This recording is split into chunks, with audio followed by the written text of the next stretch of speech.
Selamat datang di channel Denny Akbar. Novel Menantu Dewa Obat. Bab 259. Alina mengernyitkan keningnya dan berkata, "Nara, jangan keterlaluan ya. Kita ini masih satu keluarga, apa yang kau inginkan? Meminta orang berlutut dan bersujud itu terlalu menghina orang. Apakah kau harus membuat rusuh di rumah ini kau baru puas?" Nara tampak kesal dan berkata, "Aku membuat rusuh.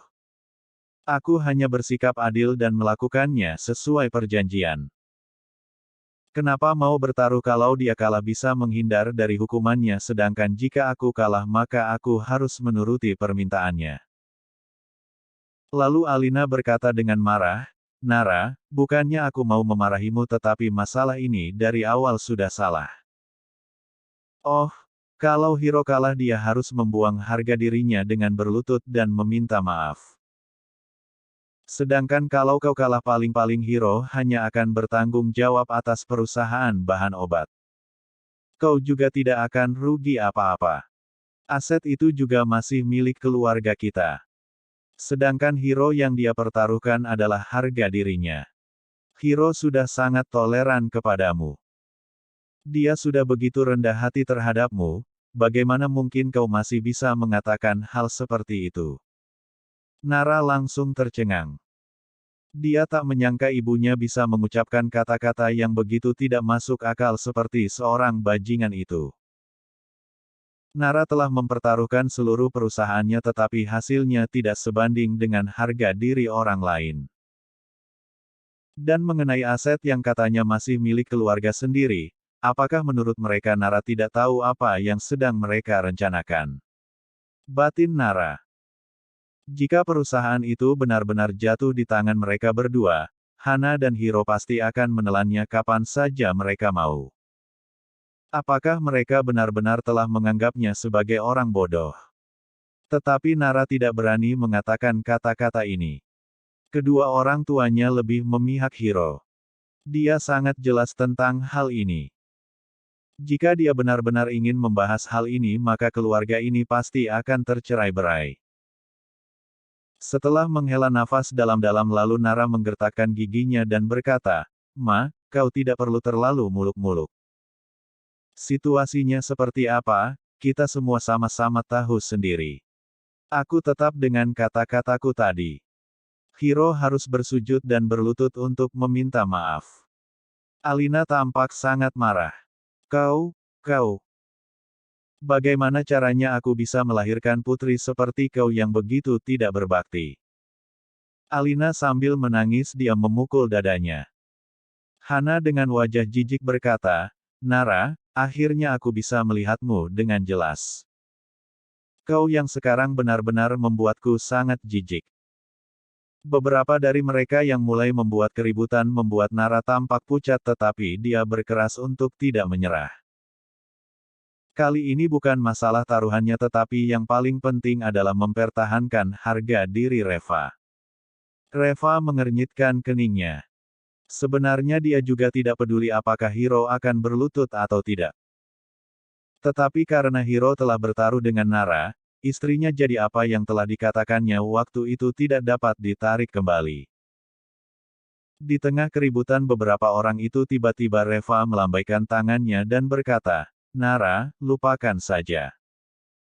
Nara, karena Hiro tidak mau berlutut, kita juga tak perlu memaksanya." Dan tiba-tiba Hiro tampak senang kemudian berkata, "Kak Nara, kau dengar tidak? Suamimu sendiri sudah mengatakannya masa kau masih tetap berkeras mempertahankannya?" Nara tampak kesal lalu dia memelototi Reva dan berkata, "Reva, untuk apa kau begitu baik kepadanya? Dia telah menyebarkan desas-desus dan fitnah terhadapmu mengapa kau tidak membiarkan dia berlutut?"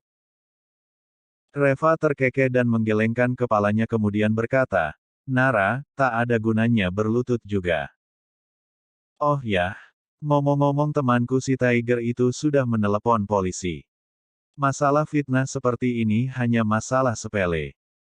Tiger sudah mencari pengacaranya untuk membantu aku dengan gugatan itu. Dan pada saat itu paling-paling dia hanya masuk dan tinggal di penjara selama beberapa tahun saja. Bukan masalah besar. Harga diri dan reputasi barulah hal yang paling penting, iya kan? Begitu ucapan ini diucapkan, ekspresi orang-orang yang ada di belakang mereka langsung berubah. Hiro langsung gemetar karena ketakutan. Dan dengan panik Hana berkata, "Reva, kau, jangan keterlaluan. Bagaimana dikatakan suamiku telah memfitnahmu? Apakah kau punya bukti?" Reva terkekeh dan berkata, "Oh, aku lupa memberitahu kau. Saat dia memfitnah aku hari itu, aku telah merekamnya." Hiro dan Hana langsung tercengang. Hana langsung berkata dengan panik, "Reva, kita semua adalah keluarga sendiri, untuk apa kau melakukan hal seperti itu?" Raut wajah Reva tampak tenang dan berkata, "Ma, kau mengatakan ini kepadaku juga tak ada gunanya. Tiger sendiri yang memanggil polisi. Teman-temanku itu hanya membela aku. Jika kau tidak setuju, kau bisa pergi mencari Tiger untuk memberitahunya." Wajah Alina langsung tampak memucat. Saat dia teringat dengan Tiger yang membereskan David dan anak buahnya waktu itu, di dalam hatinya dia langsung bergidik. Dia tidak berani pergi mencari Tiger.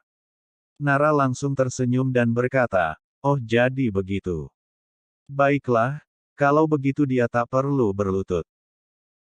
Hiro, kau tidak usah berlutut dan tak perlu meminta maaf."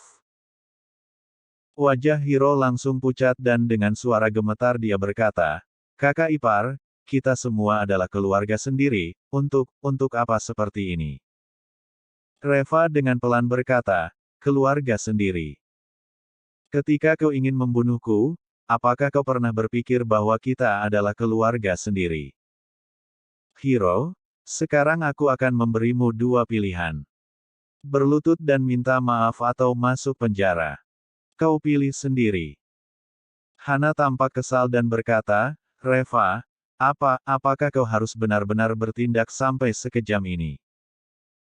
Reva meliriknya dan mengucapkan kata-katanya satu demi satu, "Aku bisa bertindak lebih kejam lagi. Apakah kau ingin mencobanya?" Bab 260. Hana tampak menggigil ketakutan. Saat dia teringat hubungan antara Tiger dengan Reva, dia tidak berani lagi berbicara. Dan pada akhirnya Hiro mengalah. Lalu dia berlutut di lantai sambil menundukkan kepalanya dan berkata, "Reva, maafkan aku. Aku sudah salah." Reva mencibir dan terlalu malas mempedulikan sampah ini. Wajah Hana tampak pucat karena begitu marah. Menurutnya Reva sengaja mencari masalah dengan mereka. Lalu dia menarik Hiro untuk berdiri dan dengan marah berkata, "Oke, sekarang suamiku sudah berlutut dan meminta maaf. Apakah kau sudah puas?" Akhirnya Nara menghela nafas dan dengan dingin dia berkata, "Ini memang sudah sepantasnya dia dapatkan. Siapa suruh dia sombong?" Hiro menggertakkan giginya dan tidak berbicara. Sementara itu Hana dengan marah berkata, "Berhentilah kau untuk berbicara omong kosong. Memangnya suamimu itu sangat baik. Suamiku memang sombong, tetapi setidaknya dia tidak seperti orang lain yang kerjaannya hanya bisa membual dengan sangat hebat. Masih berteriak-teriak mengatakan agar keluarga Yu membayar 3 miliar. Bagaimana? Apakah keluarga Yu telah membayar sepeser uang kepadamu?" Axel dan Alina juga menatap Reva. Mereka merasa sangat konyol saat teringat Reva yang waktu itu berteriak-teriak agar keluarga Yu membayar kompensasinya. Sebagai salah satu keluarga dari 10 keluarga terpandang itu, bagaimana mungkin keluarga Yu mau membayar kompensasi kepada mereka? Lalu Reva berkata dengan lembut, "Sudah dibayar." Ah! Alina langsung tertegun dan tanpa sadar bertanya, "Berapa?" Reva, 3 miliar. Beberapa orang itu saling menatap dan langsung tertawa terbahak-bahak. Reva, jangan-jangan kau sudah menjadi bodoh karena terlalu takut kepada mereka. Membayarmu 3 miliar dolar. Atas dasar apa? Apakah karena wajahmu yang besar? Kata Hana sambil tertawa. Reva berkata dengan jujur, apa yang aku katakan itu kenyataan. Keluarga Yu telah setuju untuk membayar aku 3 miliar dolar. 3 miliar ini untuk mengganti reputasi perusahaan serta mental dan reputasi kita. Pa, Ma, uang ini milik keluarga kita. Aku akan memberikan uangnya kepada kalian. Alina segera menyela ucapan Reva, jangan, jangan. Kau bisa menyimpan 3 miliar itu untuk dirimu sendiri. Jangan berikan kami sepeser pun. Kami tidak sanggup untuk menggunakan uang ini, hahaha, apakah kalian menginginkannya? Hiro dan Hana langsung tertawa dan menggelengkan kepalanya lalu berkata, kakak ipar, simpanlah uang itu untuk dirimu sendiri. Kami tidak menginginkan 1 sen pun uang itu. Axel juga langsung menggelengkan kepalanya dan menghela nafas kemudian berkata, Reva, Reva, apakah kau tahu mengapa kau begitu menyebalkan? Itu karena kau terlalu sombong, terlalu angkuh dan terlalu suka membual. Meskipun keluarga Yu telah melakukan kesalahan kepadamu, bisa meminta maaf saja sudah merupakan berkah besar untukmu. Masih bilang membayar 3 miliar. 3 miliar apa? Apakah koin? Ketiga orang lainnya tertawa terbahak-bahak lagi. Mereka sama sekali tidak percaya. Keluarga Yu tidak mungkin mau membayar mereka dengan 3 miliar, kan? Nara tampak begitu marah lalu dia memeluk lengan Reva dan sambil menggertakkan giginya dia berkata, apa yang kalian tertawakan? Mengapa keluarga Yu tidak mungkin membayar kita dengan begitu banyak uang? Apa yang dikatakan Reva itu pasti tidak salah. Aku percaya padanya. Hana langsung tertawa, Kak, kau benar-benar sangat menyedihkan. Ucapan yang sama sekali tidak logis seperti ini pun kau dapat mempercayainya. Apakah kau benar-benar mengira keluarga Yu akan membayar 3 miliar dolar? Aku ingin bertanya kepadamu, atas dasar apa? Axel mengibaskan tangannya dan berkata, sudahlah, jangan bikin malu di sini, ayo pergi. Kenapa? Apakah menurutmu mereka akan memberimu 3 miliar?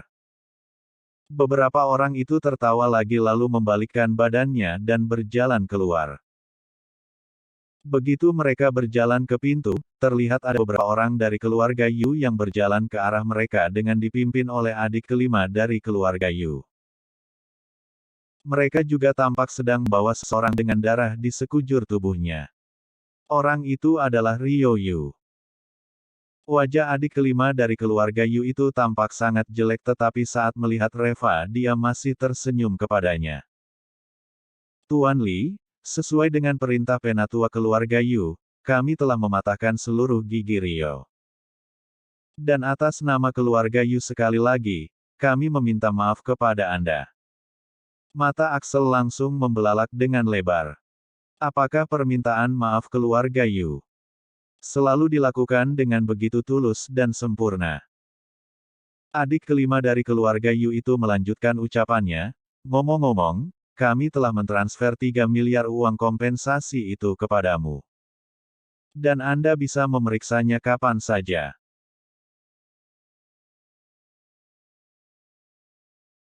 Bab 261. Apa? Axel dan yang lainnya langsung berseru bersamaan. Benar-benar telah dibayar 3 miliar. Beberapa orang itu berjalan ke mobil dengan linglung. Saat melihat Reva masuk ke mobil, Hana segera berkata, Reva, apa yang kau lakukan? Mobil ini hanya memiliki 5 tempat duduk dan kebetulan kita semua berlima. Apakah kau tidak mengerti apa artinya? Jika dulu Hana berkata seperti itu pasti tidak akan bermasalah.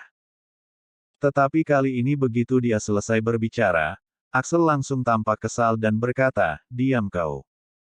Kau dan Hiro pulang sendiri. Reva, Malam ini kau yang kemudikan mobilnya. Ayo pulang. Axel dengan marah mencela Hana yang tampak benar-benar bingung. Alina juga tampak bingung dan meraih lengan Axel. Dan tepat ketika dia akan berbicara, diam-diam Axel mengulurkan 3 jari ke arahnya. Setelah tertegun sejenak, tiba-tiba Alina sadar. 3 miliar uang kompensasi. Papamu benar. Hana, kau sudah menikah, tidak bisakah kau membiarkan keluargamu ini tenang sedikit dan tak perlu mengkhawatirkanmu sepanjang waktu? Sudahlah, kami pulang dulu. Kalian juga pulanglah. Alina segera mengikuti dan membenarkan ucapan Axel.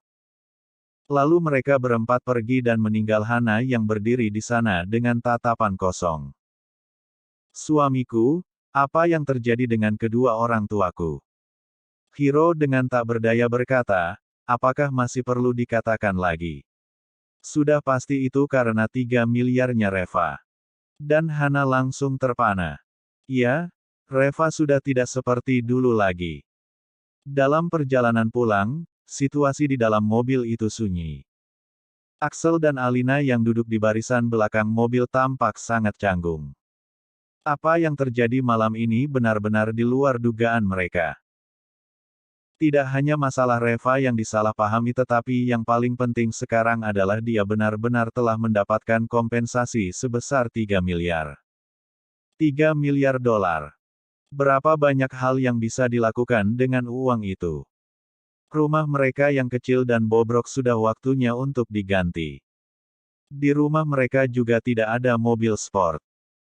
Selama ini hanya menggunakan mobil perusahaan jadi ini juga sudah waktunya untuk membeli.